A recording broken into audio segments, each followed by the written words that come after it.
నమస్తే ఆదర్శ్ గారు. నమస్కారం. ఎలా ఉన్నారండి? ఫైన్ అండి. గుడ్. ఒక్క రూపాయికే న్యాయ సలహా అసలు ఈ ఆలోచన ఎలా వచ్చిందండి? జ్యుడిషియరీలో అందరికీ ఉండే కామన్‌గా భయం ఏంటంటే హ్మ్. సమాచారం, ఇన్ఫర్మేషన్. ఆ ఇన్ఫర్మేషన్ అనేది ఫర్ ఎగ్జాంపుల్ ఇంటికి ఒక లీగల్ నోటీస్ గాని, లేకపోతే ఇంటికి ఒక కోర్ట్ నుంచి ఏదైనా నోటీస్ వచ్చిందనుకోండి. అది ఎంత సింపుల్ విషయమైనా సరే అది తెలియనందుకు మాత్రమే మన లోపల భయం ఎక్కువేస్తది. సో, మేము ఆ ముందు ఆ భయాన్ని మేము పారదోలడానికి ఈ ₹1 లీగల్ సొల్యూషన్స్ అనేదాన్ని తీసుకొచ్చాము. సో, ఏదైతే ఆ ప్రైమరీగా వచ్చే ఇన్ఫర్మేషన్‌ని ఆయనకు ఆ భయాన్ని పారదోలి ఏదైతే ఆ కన్ఫర్మేషన్ ఇస్తుందో అందులో ఆ ధైర్యాన్ని నింపడమే ఈ ₹1 లీగల్ సొల్యూషన్స్ యొక్క ప్రైమరీ ఎయిమ్. అంటే ఆ ₹1 కూడా తీసుకోవడం ఎందుకు? ₹1తోని కూడా అది సాధ్యమవుతుందని ప్రూవ్ చేయడానికి. ఓకే. ఏదైతే కన్సల్టేషన్స్ గానీ ఇవన్నీ కమర్షియలైజ్ అయిపోయిన ఈ రోజుల్లో కూడా ₹1తో కూడా ఒక మనిషికి ధైర్యం ఇవ్వచ్చని దానికి మాత్రమే ₹1. ₹1 తీసుకుంటున్నారు, నిజంగానే మీకు లాభం వస్తుందా అండి? ఒక ₹1 తీసుకుంటే ₹1 అనేది లాభం అనేది కాదు, అయితే లాస్ అనేది కాదు. ఏదైతే ఈ ప్రైమరీగా వచ్చే ఇప్పుడు ఇంతకుముందు చెప్పినట్టుగానే ప్రైమరీగా వచ్చే ఏదైతే దీన్ని ప్రొవైడ్ చేయడానికి మాత్రమే ₹1 లీగల్ సొల్యూషన్స్, ధైర్యాన్ని ఇవ్వడానికి. ఓకే. అంటే బేసిక్‌గా ప్రతి ఒక్కరికి లాయర్, అడ్వకేట్ ఏదైనా అయిన తర్వాత డబ్బులు సంపాదించుకోవాలని ఉంటది. మ్యాక్స్ ఎంత సేవ చేసినా కూడా ప్రజలకి మీ అవసరాలు కూడా ఉంటాయి కాబట్టి అవును. మినిమం మనీ అనేది ఇంపార్టెంట్. ఏదైతే ఇప్పుడు ప్లాట్‌ఫామ్‌లో మేము క్రియేట్ చేసిన ప్లాట్‌ఫామ్‌లో ఎలా ఉంటారంటే ఇది సీఎల్ఎన్ఎస్ అనే ఒక యాప్‌ని క్రియేట్ చేసాం. యాప్‌లో స్టూడెంట్స్, అడ్వకేట్స్, క్లయింట్స్, ఆ తర్వాత గవర్నమెంట్ అఫీషియల్స్ కోసం మల్టిపుల్ లాగిన్స్‌ని క్రియేట్ చేసాం. ఓకే. ఏదైతే ప్లాట్‌ఫామ్‌ని బిల్డ్ చేసిన ప్లాట్‌ఫామ్ ఉందో క్లయింట్ అడ్వకేట్‌ని గానీ, అడ్వకేట్ క్లయింట్‌ని గానీ అందులోనే చేసుకునే విధానం ఉంటది. సో, ఇందులో సీఎల్ఎన్ఎస్‌ని రన్ చేయడానికి గానీ, సీఎల్ఎన్ఎస్ కోసం గానీ ఓన్లీ ప్లాట్‌ఫామ్ మాత్రం వర్క్ చేస్తే సరిపోతది. ఇందులో ఉన్న అడ్వకేట్స్ ఎవరైతే ఉన్నారో ఈ అడ్వకేట్స్‌ని పీపుల్ వాళ్ళంతట వాళ్ళే చూజ్ చేసుకోవచ్చు. లేదు వాళ్ళకి చూజ్ చేసుకునే విధానం కూడా కొంచెం ఇబ్బందిగా ఉంది అంటే మమ్మల్ని అప్రోచ్ అయితే మేమైనా సరే అందులో ఉన్న ఇంపానల్ అయిన అడ్వకేట్‌ని చూజ్ చేసుకునేటట్టు వీలుంటది. So, there is no profit and loss balance. ఏదైతే ప్లాట్‌ఫామ్ అనేది సీఎల్ఎన్ఎస్‌లో ఉన్న ఇంపానల్ అడ్వకేట్‌ని కనెక్ట్ చేయడానికి గానీ, అందులో ఉన్న వెరిఫైడ్ ఏదైతే అడ్వకేసీ ఉందో దాన్ని మాత్రమే యూజ్ చేసుకోవచ్చు.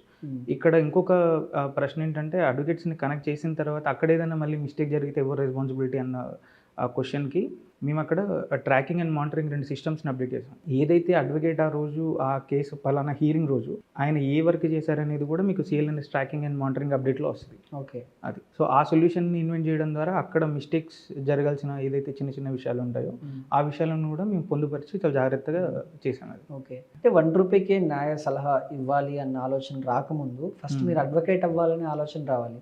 మీకు ఏ ఏజ్‌లో వచ్చింది? ఎందుకు అడ్వకేట్ అవ్వాలనుకున్నారు? అడ్వకేట్ అవ్వాలనడానికి ఒక స్ట్రాంగ్ రీజన్ ఏంటంటే నేను యూపీఎస్సీ సివిల్ సర్వీసెస్‌కి ప్రిపేర్ అవుతూ ఉండేవాడిని. సో, నేను ఎక్కడైతే అడ్మినిస్ట్రేషన్ పార్ట్‌ని తెలుసుకున్నానో I want to know the judiciary part. ఎక్కడైతే ఈ లీగల్ సిస్టమ్ అనేది ఎలా వర్క్ అవుతుంది, అడ్మినిస్ట్రేషన్ నేను ఒకవేళ యూపీఎస్సీ ఐఏఎస్ ఆఫీసర్ అయితే ఎలా దీన్ని చేయాలన్న దాంతో స్టార్ట్ చేశాను. కానీ ఒకసారి ఎల్ఎల్బీ ఫస్ట్ ఇయర్ నుంచి స్టార్ట్ చేసిన తర్వాత నిజానికి జ్యుడిషియరీ వ్యవస్థ అనేది చాలా అంటే అన్సెంట్రలైజ్డ్గా ఉన్న వ్యవస్థ లాంటిది. ఒకటే దగ్గర ఏ సర్వీస్ కానీ అందరికీ ఒకటే దగ్గర భోజనం పెట్టేలాగా ఒక తాళీ వ్యవస్థ అనేది ఎక్కడ ఉండదు. సో, నేను ఆ గ్యాప్ను గుర్తించి ఇంతమంది సఫర్ అవుతున్నారు, ఏదో ఒక ప్లాట్ఫామ్ వీళ్ళందరికీ అడ్రస్ చేసే విధంగా ఉండాలి. లైక్ ఒక క్లయింట్ వచ్చాడు అనుకోండి, అడ్వకేట్ అందులోనే ఉండాలి. ఒక అడ్వకేట్ వచ్చాడు అనుకోండి, క్లయింట్ అందులోనే ఉండాలి.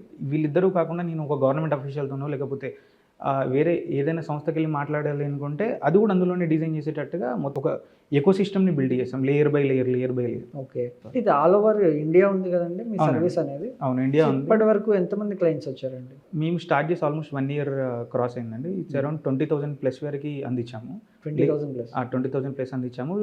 నేషన్ వైడ్గా అయితే 13 బ్రాంచెస్ని ఓపెన్ చేశాము విత్ సెవరల్ అడ్వకేట్ గ్రూప్స్. ఎక్కడెక్కడైతే నీడ్ ఉన్న ప్రాంతాలను కొన్ని ఐడెంటిఫై చేసి దేశం మొత్తంలో 13లో చేశాము. ఇదే కాకుండా 5 ఇంటర్నేషనల్ సంస్థలతోని కొలాబరేట్ అయ్యాము. ఏదైతే యునైటెడ్ నేషన్స్ కానివ్వండి, FICL, UIA అలాంటి పెద్ద పెద్ద సంస్థలతోని వాటిని గుర్తించి వాటి త్రూ ఇంకా ఏదైనా మనం టెక్నాలజీ త్రూ ముందుకు తీసుకెళ్లాలనే ఉద్దేశంతో చేశాం. సో, ప్రజెంట్ ఇండియన్ మినిస్ట్రీతో కూడా కొన్ని చర్చలు కొనసాగుతున్నాయి. ఒకవేళ అది ఒకవేళ సక్సెస్ అయితే ఇండియా గవర్నమెంటే దాన్ని ఇంప్లిమెంట్ చేయడానికి ముందుకు వస్తుంది. ఏదైతే ఇప్పుడు సేమ్ మేము బిల్డ్ చేసిన సొల్యూషన్. సో, అది చాలా తొందరలో రాబోతుంది. ఆల్ గెట్స్ ఉంది దట్. ఓకే. అంటే చాలా ఇంత 20,000+ మీరు కేసెస్ అంటే అంతమంది క్లయింట్స్ మీ దగ్గరికి రావడం అనేది చాలా గ్రేట్. మీ మీద నమ్మకంతో వచ్చారా, లేకపోతే నిజంగా ₹1కి మనకు సలహా దొరుకుతుందని వచ్చారా? వాళ్ళు దేనికోసం వచ్చిన పని అసలు వాళ్ళు ఏదైతే వాళ్ళ లోపల ఉన్న భయంతో ₹1 కాల్ చేస్తారు కదా, ఆ కేసు తీసుకోవడం మేము విన్ననుకోవట్లే. ఏదైతే ₹1 ఏదో ఒక యాప్ ఉంది, ఆ యాప్ని నమ్మి ₹1 ఉంది, ఆ ₹1 కాల్ చేస్తే ఎవరో ఒకరు సొల్యూషన్ చెప్తారనే నమ్మకాన్ని క్రియేట్ చేసాం అనుకుంటున్నాము. ఆ నమ్మకమే మాకు విన్. ఓకే. నాట్ ఈవెన్ 20,000 కేసెసా లేదంటే 20,000 పీపుల్ వచ్చి లాగిన్ అయ్యారా అనేది కొలమానం కాకుండా ఒక పర్సన్ వచ్చి మాట్లాడిన తర్వాత ఆ పర్సన్ భయాన్ని ఎంతవరకు పోగొట్టామనుకున్నాము అది మాత్రమే మా విన్. అక్కడి వరకే విన్. అంతే దీని వెనకాల ఏమైనా ₹1 బ్రాండింగ్ చేసుకోవాలి అనేది లేదు. ₹1 ఒకవేళ బ్రాండింగ్ చేసుకోవాలి అనుకుంటే అదే మార్కెటింగ్ స్ట్రాటజీస్ని యూజ్ చేసి ఇంకేదైనా కొత్తగా మా సోషల్ మీడియాలో కానీ ఇంకేదైనా చేయడం ఉంటుంది. మీరు చూసినట్టయితే మేము ఎక్కడ ₹1 సేమ్ దాన్ని యూజ్ చేసి ఎక్కడ కానీ మా సోషల్ మీడియాలో కానీ పోస్టుల్లో కానివ్వండి, యూట్యూబ్స్ కానివ్వండి, ఎక్కడ మా అంతటి మేము దేన్ని బ్రాండ్ చేసుకోలేదు. ఆల్రెడీ ఉన్న వాటిని ఎంతో కొంత మేము ఆ సర్వీసెస్ని ముందుకు తీసుకెళ్ళాలనే ఉద్దేశం తప్ప, ఒకవేళ నిజంగానే కమర్షియలైజ్ చేయాలి అనుకోండి అదే ₹1 ప్లేస్లో ₹1,000 పెట్టచ్చు. అవి 1 year అయిపోయిన తర్వాత స్టిల్ ఇప్పుడు పెట్టుకోవచ్చు కదా. ఇప్పుడైనా నేను ప్రాఫిట్ గెయిన్ చేయాలి అనుకుంటే 1 year తర్వాత ఇప్పుడైనా పెట్టవచ్చు. దట్ డజంట్ మీన్ అప్పటి నుంచే కమర్షియలైజ్ చేయలేదని కాదు. దట్ కాన్సెప్ట్ ఇట్ సెల్ఫ్ ఏదైతే మార్జినల్ కమ్యూనిటీస్ ఉన్నాయో లేదంటే ఏదైతే సహాయం లేక ఎక్కడైతే బాధపడుతున్నారో వాళ్ళు దాంతో అందిపుచ్చుకోవాలని ఆ ప్లాట్ఫామ్ని ఇది ఓన్గా నేను ఒక దానిగా తయారు చేసింది కాదు. ఒక ప్లాట్ఫామ్ని క్రియేట్ చేసి అందులోకే ప్రజలు రావడం, అందులోకే అడ్వకేట్లు రావడం. ఇప్పుడు ఉన్న CLNS వ్యవస్థలో కూడా ఆల్మోస్ట్ 200+ కంటే ఎక్కువ అడ్వకేట్స్ ఉన్నారు. సో వాళ్ళందరూ సేమ్ ప్లాట్ఫామ్ని సేమ్ ప్రిన్సిపల్ని బిలీవ్ చేస్తారు. అదేవిధంగా ప్రజలు బిలీవ్ చేస్తున్నారు, అదేవిధంగా గవర్నమెంట్ కూడా అదేవిధంగా బిలీవ్ చేస్తుంది. ఓకే. ఇప్పటివరకు మీ దగ్గరికి 20,000 మంది క్లయింట్స్ వచ్చారు అంటే అంతమంది సలహా కోసం వచ్చారు. బేసిక్గా ఎక్కువ ఎలాంటి ప్రాబ్లమ్ ఫేస్ చేస్తున్నారండి? అంటే మల్టిపుల్గా ఉంటాయండి. అంటే బేసిక్గా నాకు ఎక్కడ అనిపించిన విషయం ఏంటంటే ఏదైతే వీళ్ళు కోర్టు నుంచి కావాల్సిన అప్డేట్స్ కానివ్వండి, అడ్వకేట్స్ నుంచి కావాల్సిన అప్డేట్స్ కానివ్వండి, ఇవి మాత్రమే రావు. ఎలాగో జ్యుడిషియరీలో ఉండే సివిల్ కేసెస్, క్రిమినల్ కేసెస్లో ఈ 2 పార్ట్స్లలో ఎక్కడైతే కేసును అర్థం చేసుకోలేక కానివ్వండి, కేసు మధ్యలో వాళ్ళకి కావాల్సిన అప్డేట్స్ రాక ఇబ్బంది పడే ఛాన్సెస్ ఎక్కువ ఉంటాయి ఇర్రెస్పెక్టివ్ ఆఫ్ కేసెస్. ఓకే. అంటే కొంతమంది అడ్వకేట్స్ పేదవాళ్ళని కేసుల పేరుతో దోచుకుంటున్నారని చెప్పేసి కొన్ని ఆరోపణలు ఉన్నాయి. దీని మీద మీ అభిప్రాయం ఏంటండి? అడ్వకసీ అనేది చాలా ప్రాధాన్యత ఉన్న అదండి. దాన్ని దాన్ని ఎవరి అనుగుణంగా వాళ్ళ స్వతహాగా ఎథిక్స్తో మార్చుకోవాలి తప్ప వాళ్ళని ప్రతి వారికి కండిషన్స్ పెట్టి అయితే చేయలేము. అది ఎవరి స్వభావాన్ని బట్టి వాళ్ళకి. ఓకే. సోషల్ మీడియాలో కొంతమంది ఏం చేస్తూ ఉంటారంటే ఈ లాకి సంబంధించినటువంటి సబ్జెక్టే కాకుండా వ్యూస్ కోసం జనాల్ని భయపెడుతూ ఉంటారు. మీరు 498 అయిందా వెంటనే చేయండి, లేకపోతే మిమ్మల్ని జైలుగా వేస్తారు, ఇలా చెప్తూ ఉంటారు. సో వాటి మీద మీ అభిప్రాయం ఏంటి? సేమ్ ఇప్పుడు ఏదైతే లా అనేది ఎందుకు భయం అంటే అందులో ఇన్ఫర్మేషన్ మనకు తెలియక, సింపుల్ థింగ్, అందులో ఇన్ఫర్మేషన్ని మనం తెలుసుకున్న రోజు అది మన దగ్గరే ఆయుధం అవుతుంది. ఏదైతే మన దగ్గర ఇన్ఫర్మేషన్ లేక, ఫర్ ఎగ్జాంపుల్ ఎవరైతే ఇది 498 అంటే భయం అని ఏదన్నా అలా చేస్తున్నారు అనుకోండి, ఎందుకు భయపడుతున్నారంటే దాని గురించి సంబంధించిన మనకి ఇన్ఫర్మేషన్ తెలియదు ఫస్ట్. ఆ ఇన్ఫర్మేషన్ లేకనే మన దగ్గర భయం అనే ఒక అది క్రియేట్ అవుతుంది. సో దాన్ని తీసేయడానికే ఇప్పుడు మేము క్రియేట్ చేసిన సిస్టమ్ అంతా.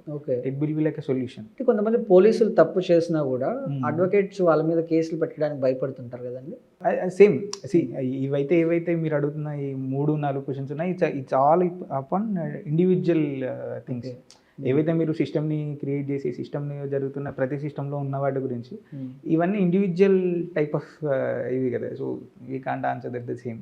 ఓకే. ఇప్పుడు ఆదర్శ్ గారి దగ్గరకు ఒక కేసు వచ్చింది, నేను వచ్చాను, నన్ను పోలీసు అరెస్ట్ చేస్తున్నాడు, తప్పుడు కేసు పెడుతున్నాడు, లేకపోతే ఇంకేదో విధంగా ఇబ్బంది పెడుతున్నారు, ఇప్పుడు మీరు ఏం చేస్తారు?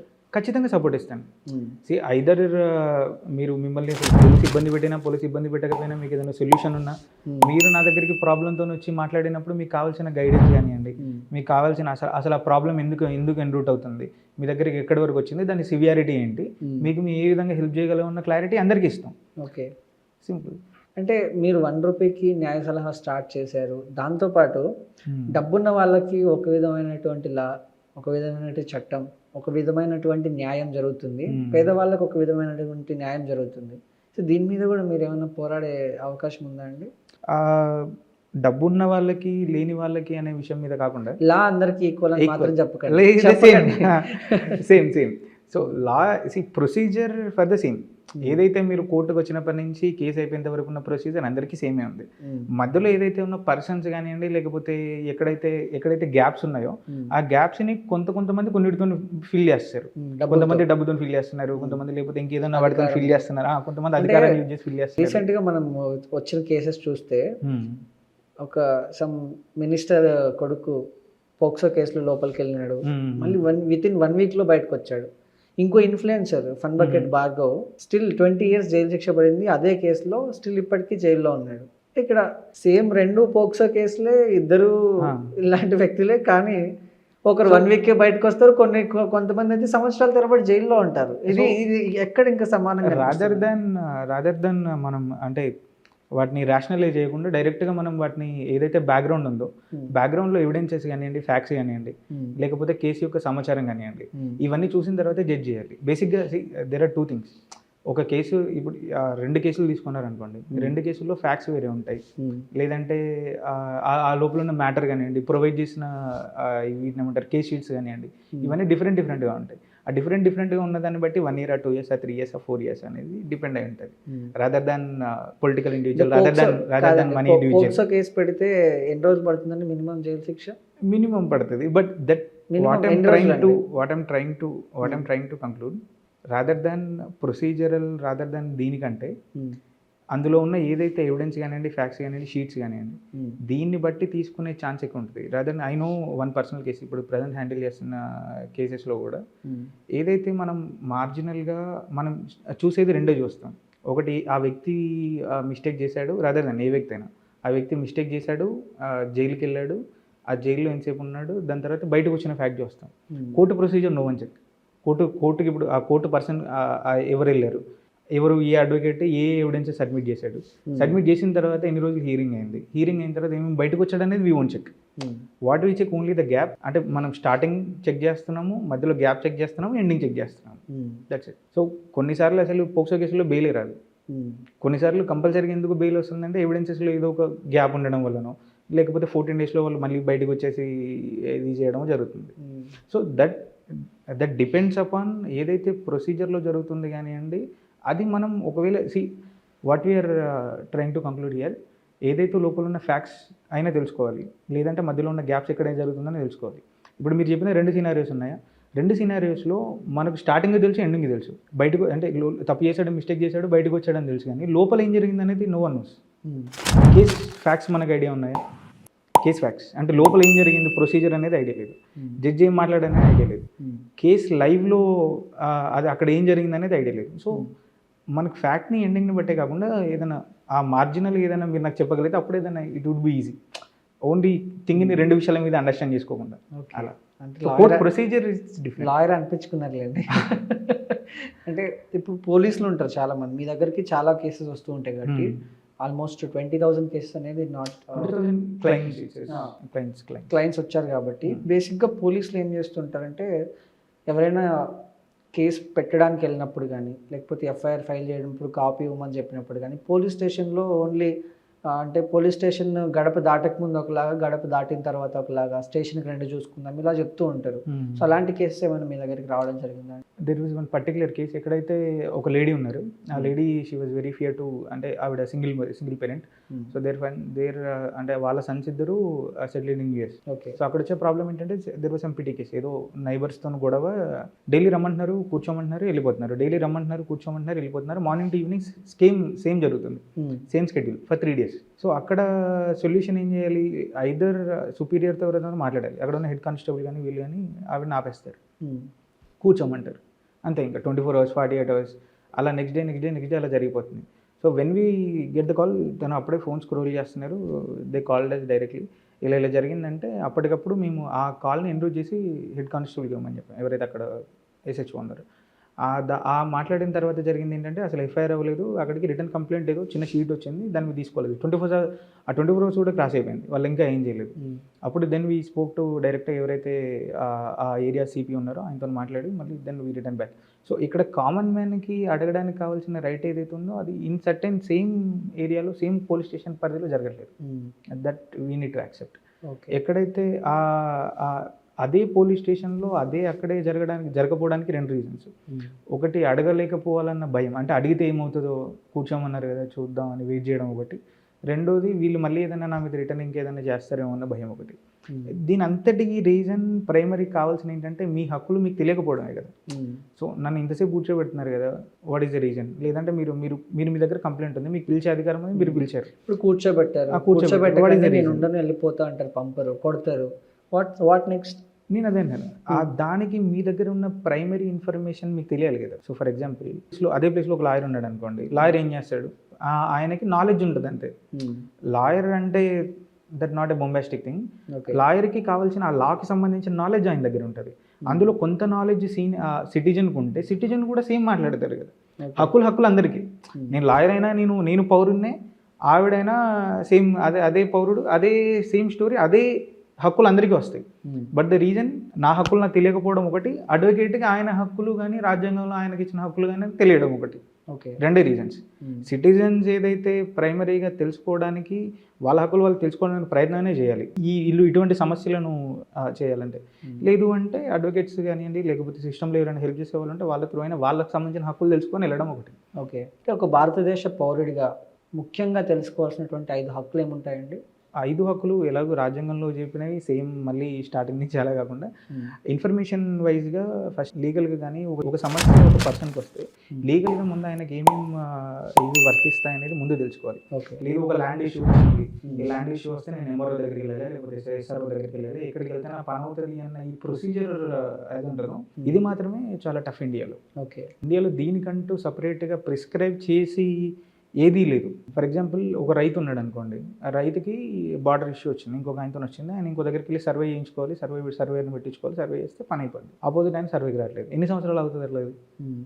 సింపుల్. ఇలాంటి విషయాలకు అప్పుడు ఏం చేస్తారు, మళ్ళీ కోర్టుకు వస్తారు, కోర్టులో డిలే ప్రొసీజర్ జరుగుతుంది, మళ్ళీ అక్కడి నుంచి మళ్ళీ రావాలి. మళ్ళీ అట్లీస్ట్ రైతు అనే ఆయనకి ఈ ప్రొసీజర్ అంతా చెప్పేవాళ్ళు ఎవరు అంటున్నాను. ఫస్ట్ అసలు ఈ ఇష్యూ వస్తే ఇది ఇట్లా సాల్వ్ అయిపోద్దండి, లేదంటే ఈ ఇష్యూ వస్తే ఇట్లా సాల్వ్ అయిపోద్ది అని చెప్పడానికి ఎవరైనా ఉండాలి. సో అందుకోసం ఈ platform. Okay, so as simple as that. Maybe divorce cases కూడా చాలా వచ్చుంటాయి బేసిక్గా. అవును, డివోర్స్ కేసెస్లో ఎక్కువగా ఎవరు నష్టపోతూ ఉంటారండి, భార్యనా భర్త? ఇద్దరు నష్టపోతారు. డివోర్స్ అంటేనే ఇద్దరు. ఇప్పుడు ఇద్దరు ఏదైతే ఆ బంధం ఉందో అది తెగినప్పుడు అది రివర్స్లో ఇద్దరికి తాగుతుంది. అందులో ఆడమగానే తేడా ఉండదు. ఈ మధ్య మోడీ గారు ఒక వీడియో పెట్టిన తర్వాత ట్రోల్స్ ఎక్కువ జరిగాయి. కొంతమందితో అయితే సారీ చెప్పించుకోవడం జరిగింది. మెటా వీడియోని తీసేసినా కూడా 4-5 అవర్స్, దాని తర్వాత మళ్ళీ మెటా కూడా సారీ చెప్పడం జరిగింది.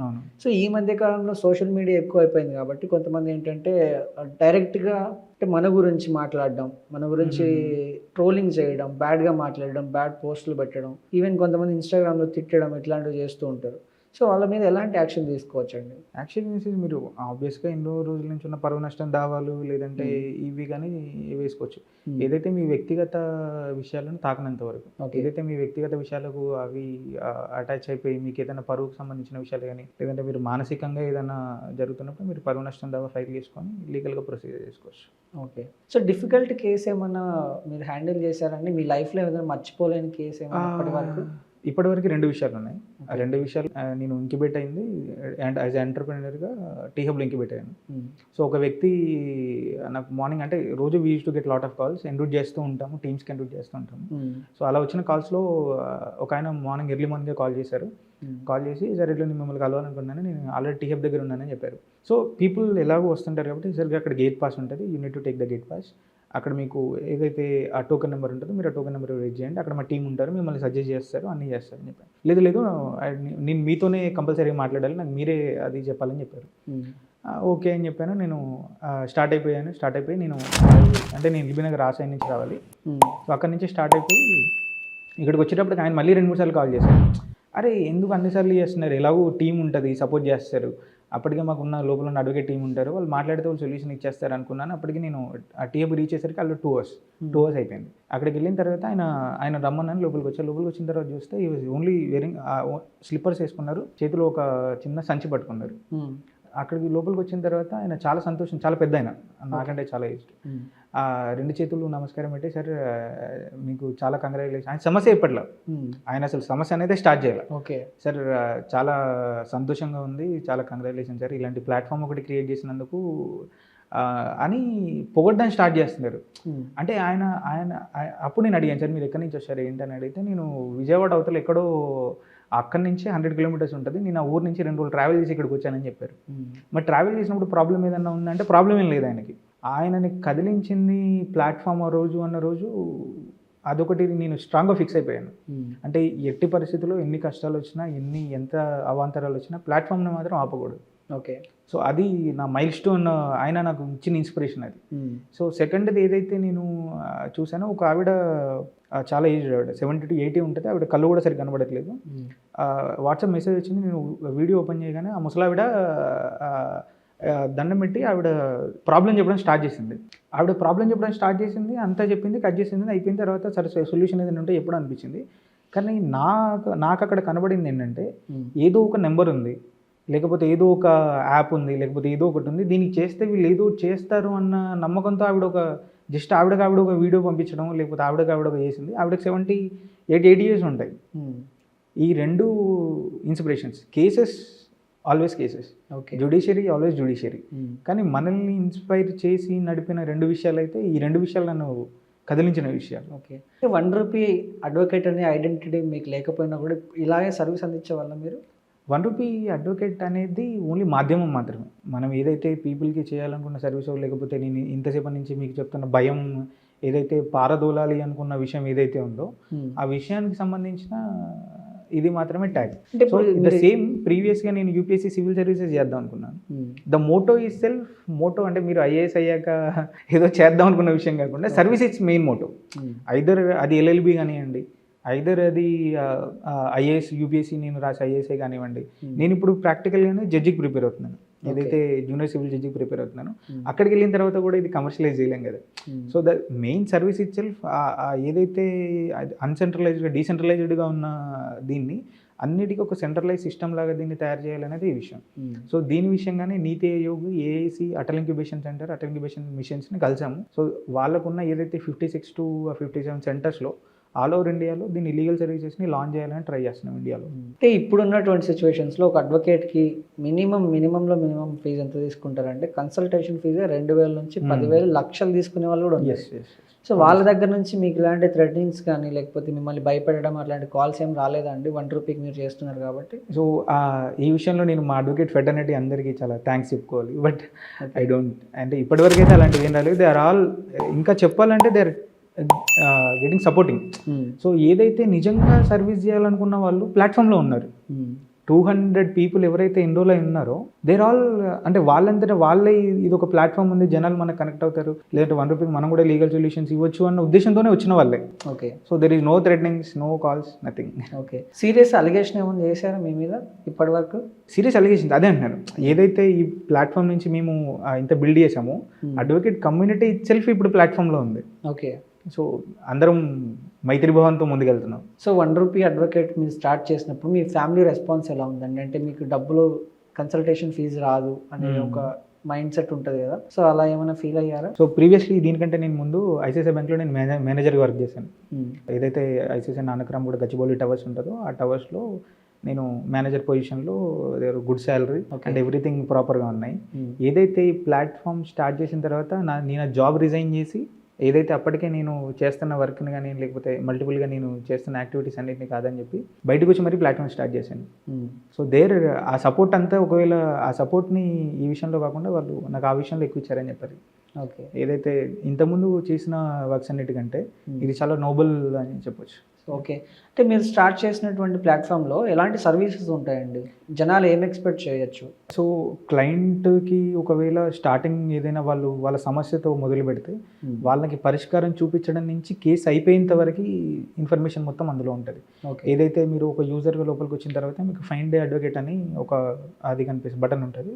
దాని ఒకవేళ క్లిక్ చేస్తే మీకు లిస్ట్ ఆఫ్ ఎంపానల్ అడ్వకేట్స్ ఎంతమంది ఉన్నారో అంతమంది మంది అడ్వకేట్స్ కనిపిస్తారు.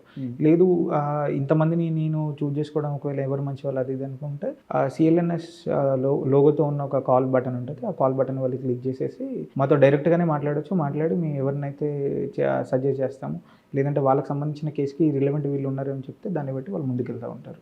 ఓకే, ఆల్ ఓవర్ ఇండియా ఉంటుంది సర్వీస్? ఆల్ ఓవర్ ఇండియా 13 స్టేట్స్ల వరకు ఎక్స్పాండ్ చేసాము. ఓకే. సో ఏదైతే ఇప్పుడు ఏఏసీ ఏఎం ఏదైతే అటల్ ఇంక్యుబేషన్ సెంటర్స్ ఉన్నాయో వీటిని ఒకవేళ నీతి ఆయోగ్ ప్రాజెక్ట్తో కనుక కలపగలిగితే it will be more 56 to 57 centres వరకు దీన్ని ఎక్స్పాండ్ చేసే ఛాన్స్ ఉంది. ఓకే. సో గవర్నమెంట్ తరఫు నుంచి ఇప్పటి వరకు అయితే మీకు సపోర్ట్ ఉంది? It's very good support. ఎక్కడైతే తెలంగాణ గవర్నమెంట్తో టీ హబ్లో ఇదే చేస్తున్నాము, ఆంధ్రప్రదేశ్ గవర్నమెంట్లో రతన్ టాటా ఇన్నోవేషన్ హబ్ ఏదైతే ఉందో దాంతో చేస్తున్నాము. ఇవి కాకుండా యుఐఏ ఎఫ్ఐసిఎల్ ఇది చేస్తున్నాము. Central గవర్నమెంట్తో NITI Aayog, minister of electronic కమ్యూనికేషన్స్తో కూడా టచ్లో ఉండి ఈ ప్రాజెక్ట్ని నేషనల్ వైడ్గా ఎట్లా ఇంప్లిమెంట్ చేయాలనే దాన్ని చేస్తున్నాము. ఓకే. ఇప్పుడు మా వ్యూవర్స్ ఎవరైనా చూసేవాళ్ళు కానీ ₹1 న్యాయ సలహా అంటే కాల్ చేస్తే మీరు రెస్పాండ్ అవుతారా? తప్పకుండా. అది పౌరుడిగా కానివ్వండి, లేకపోతే ఇండియన్ సిటిజన్గా ఎవరు చేసినా సరే will take the same response. Okay. So మొత్తానికి మీరు చేసే సర్వీస్ ఏదైతే ఉందో చాలా అది ఇంకా ఎలా అంటే ఇప్పుడున్నటువంటి రోజుల్లో మీరు అన్నట్టు ఈ లా గురించి తెలుసుకోవాలి, చాలామందికి లా అవేర్నెస్ లేదు. అంటే ఈ మధ్య కొంచెం అట్లీస్ట్ కొన్ని బేసిక్స్ అన్న తెలుసుకుంటున్నారు. 498 అంటే ఏంటి, లేకపోతే డివోర్స్ మెయింటెనెన్స్ ఎలా ఫైల్ చేయొచ్చు, రకరకాలవన్నీ, పోలీసులు మనల్ని కొడితే మనం ఏం చేయాలి, మనకి ఎలాంటి హక్కులు ఉంటాయని చిన్న బేసిక్స్ అనేవి అట్లీస్ట్ తెలుసుకుంటున్నారు. బట్ మీరు ఏదైతే ప్రాబ్లమ్ని ఒక డైరెక్ట్గా అడ్వకేట్తో షేర్ చేసుకొని వాళ్ళ నుంచి సలహా తీసుకోవడం అనేది ఇంకొంచెం అది ఇంకో అనదర్ స్టెప్. మీరు దాన్ని ₹1 ఇస్తున్నారు అనేది చాలా గ్రేట్ థింగ్ అండి. Thank you for coming. Thank you so much అండి. Thank you so much.